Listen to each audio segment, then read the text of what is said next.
Assalamualaikum warahmatullahi wabarakatuh. Terima kasih buat teman-teman yang sudah klik video ini. Di video kali ini, aku akan menceritakan sebuah kisah, yaitu kisah malaikat maut yang mencabut nyawanya sendiri. Seperti yang kita ketahui, hari kiamat adalah akhir dari dunia. Artinya, pada hari kiamat, bumi, planet, dan segala hal yang ada di alam semesta akan dihancurkan. Sementara itu, semua yang hidup mulai dari manusia, tumbuhan, hewan, jin, dan malaikat semuanya akan mati. Lalu bagaimana caranya Israel, sang malaikat pencabut nyawa, mati? Pada hari kiamat, semua makhluk Allah Subhanahu wa Ta'ala memang akan mati, termasuk malaikat Israel yang bertugas mencabut nyawa. Adapun menjelang datangnya hari kiamat ditandai dengan suara tiupan sangkakala. Tatkala malaikat Israfil meniup sangkakalanya tersebut, semua makhluk termasuk manusia, jin, dan malaikat pun akan merasakan kaget dan panik. Sehingga terjadilah kekacauan, dan setelah itu semua makhluk yang hidup akan mati, kecuali malaikat Israfil, malaikat Jibril, malaikat Israel, dan Hamalatul Arsy.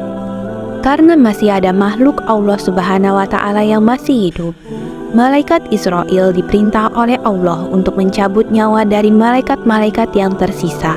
Sekarang tinggallah malaikat Israel saja, makhluk Allah Subhanahu wa Ta'ala yang masih hidup.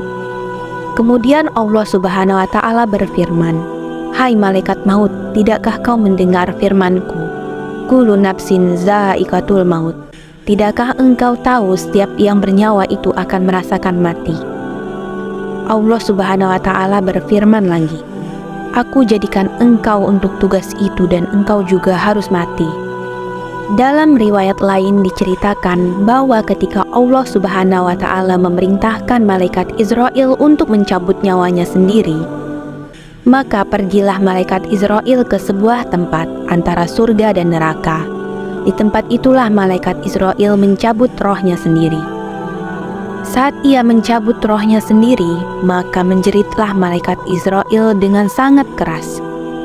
Digambarkan, jika masih ada makhluk yang masih hidup, maka makhluk tersebut akan binasa karena mendengar jeritan malaikat Israel.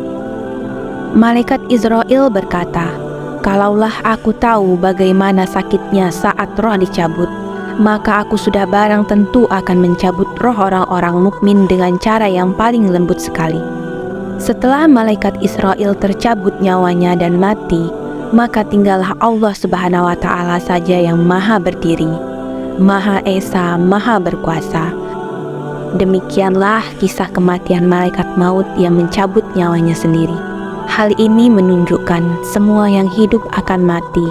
Bahkan malaikat maut pun memiliki kematiannya sendiri. Hanya Allah Subhanahu wa Ta'ala saja yang akan terus hidup dan berdiri bahkan di hari kiamat. Wallahu a'lam bishawab. Baik teman-teman, terima kasih karena telah menonton video ini. Semoga bermanfaat. Wassalamualaikum warahmatullahi wabarakatuh.